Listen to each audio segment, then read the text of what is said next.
everyone, today I have a hands-on review with the new LUMIX 100mm f2.8 macro lens. I have heaps of examples to share with you today for both photo and video, so let's get started with our portrait photo shoot. I want to start just over here. If you could stand just in here.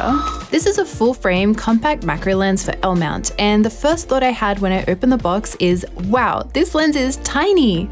This 100mm weighs just 300 grams, and it's the same size as LUMIX's other f1.8 prime lenses.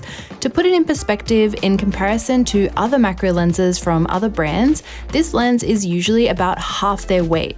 You have the Sony 90mm f2.8, which weighs 602 grams, the Nikon 105 f2.8, which weighs 630 grams, and the Sigma 105 f2.8 at 710 grams, just to name a few. I have lots of unedited 100% crop example images to share with you taken on this lens with the LUMIX S5II, so make sure you switch this video to watch in 4K so you can see the full resolution version of the photos and video samples I'll share a little bit later on.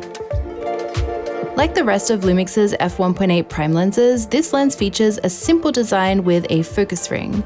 This macro lens also has an AF to MF switch and a focus range limiter switch, which has 3 options: full range, 0.5 meters to infinity, and 0.204 to 0.5 meters. It has a 67mm filter thread and is capable of up to 1:1 life-size magnification.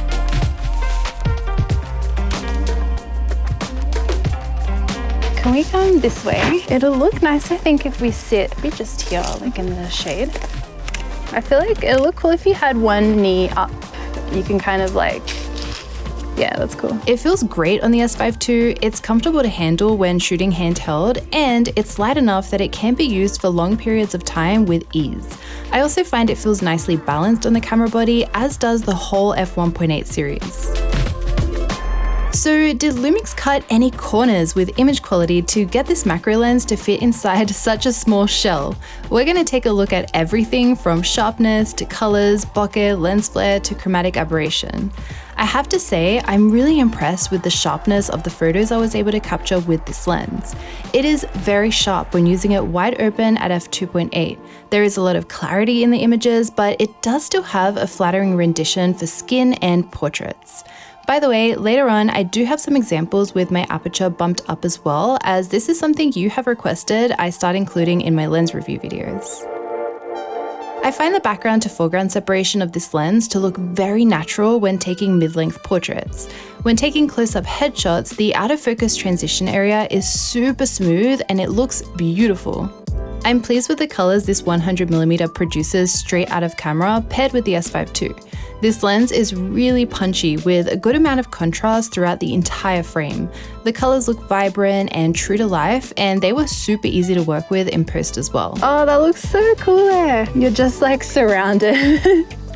Oh, that's beautiful. One aspect that is missing from this 100mm f2.8 is optical image stabilization within the lens.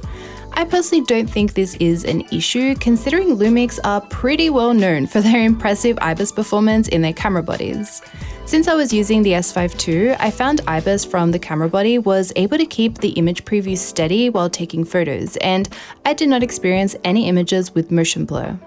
I was using a lowest shutter speed of 1/200 for a few macro shots I was capturing, and they were tack sharp with no motion blur.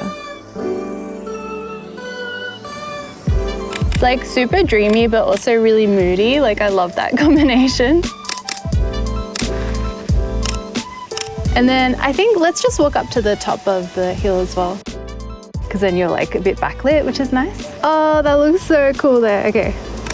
I love that. I also want to say thank you to LUMIX Australia for getting this lens in my hands early so I can test it out and create this review video for you.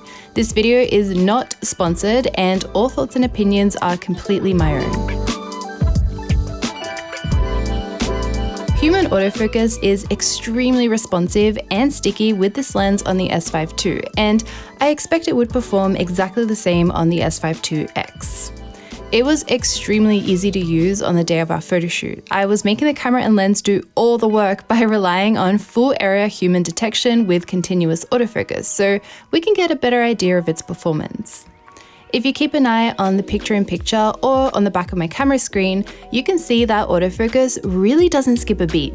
Would you mind sitting here as well? Maybe we can sit like, oh, maybe just here it's like a bit more grassy rather than dirt. Yeah, that's cool. Focus accuracy was superb throughout the majority of the portrait session. I had so many tack-sharp images to choose from in this photo shoot. Oh, I like that with you kind of facing that, like your shoulders that way. That looked really cool. Even with quite a busy background and constant changes in lighting since the clouds were rolling during our shoot, the S5II paired with this lens was able to keep AF locked on Melissa, and I had a high amount of photos with critical focus on the eye. Here's a quick look at a set of photos I took in Lightroom at 100% crop so you can see focus in a series of consecutive images. When using this lens for its macro capabilities, later on you can see in the AF video test that I preferred using a single focus point instead of the eye face human AF, as this allows you to pinpoint the exact part of the eye, for example the iris, that you want in focus rather than letting the camera decide. This is the same way that I use other macro lenses as well. Overall, this lens was so easy to use on location for a portrait photo shoot. I could easily see myself relying on it for client work or weddings, for example. I know a macro lens is usually a pretty important staple in a wedding photographer's bag, especially for detail shots, so it's really nice to see this addition to the LUMIX lens lineup. While I am impressed with the performance and quality of this lens on the S5II, I am looking forward to seeing LUMIX's phase detection camera body lineup grow, as it would be interesting to test out their lenses on high resolution sensors as well. That way, we would be able to zoom in further to take a better look at all the details.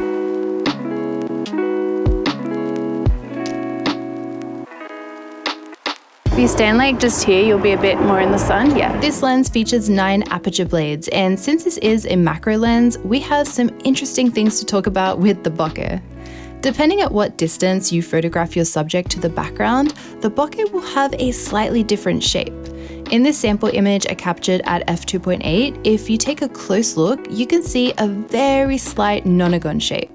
However, in most of the photos I took of Melissa, the bokeh appears perfectly round at f2.8 since she and the background are further from the lens. Aside from that, in all the photos, the bokeh has a rounder shape in the center of the frame and forms an oval shape towards the edges of the frame. As you bump your aperture up, the nonagon shape of the bokeh becomes more pronounced, as you can see here in the sample photo I took at f5.6. I personally really love what the bokeh looks like from this lens. It's very well pronounced and looks very clean.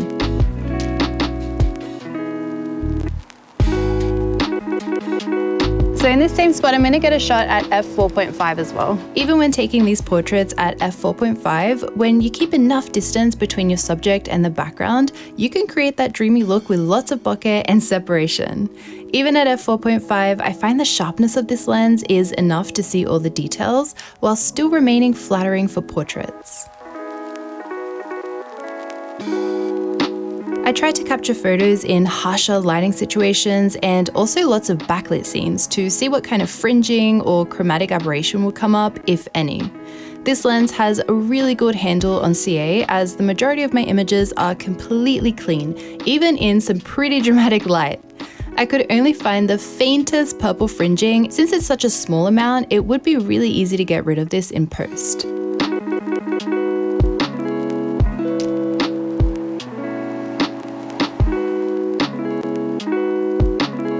We have a couple of different lens flares which I quite like from this lens.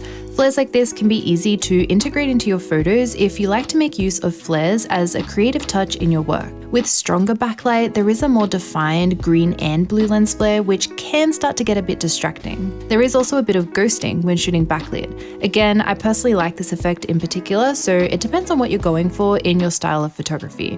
And these are all shot without a lens hood.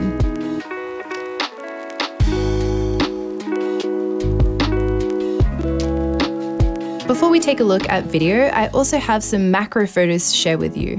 In these photos, you can really see the stunning clarity of this 100mm macro lens. Just like my portraits, you can see even better here how smooth and beautiful the out of focus transition area looks too. Next up, let's check this lens out for video. I'm doing these video tests on the LUMIX S5II, and I have my focus settings set to full area human detection and continuous autofocus, with the AF speed set to 5, which is the fastest, and AF sensitivity set to +3, which is responsive. Image quality in video looks just as good as stills mode. We have a lot of contrast in the frame and rich, true-to-life colors. In my opinion, the level of sharpness and the clear bokeh also looks really good. This lens keeps focus breathing to an absolute minimum, which I personally find is a very important aspect with a macro lens. A minimal amount of focus breathing makes it a lot easier to compose macro shots, as well as allowing you to create smooth focus pulls. It's also super fast at keeping up with movement. You can see focus slipping a little as Dan and I are closer to the camera while moving directly towards it. Aside from that, it's pretty impressive the way it keeps focus on a moving subject in video mode. Overall, this is a super impressive lens with very solid performance and results. While I think a 100mm macro lens will probably be more popular amongst photographers, it definitely is more than capable of being used for video work as well. That is all I have for today's video. I really hope you enjoyed my review, getting some insight into this 100mm macro. Let me know what you think in the comments below. And as always, thank you so much for watching. I make new videos every single week, so I will see you all next time. Bye.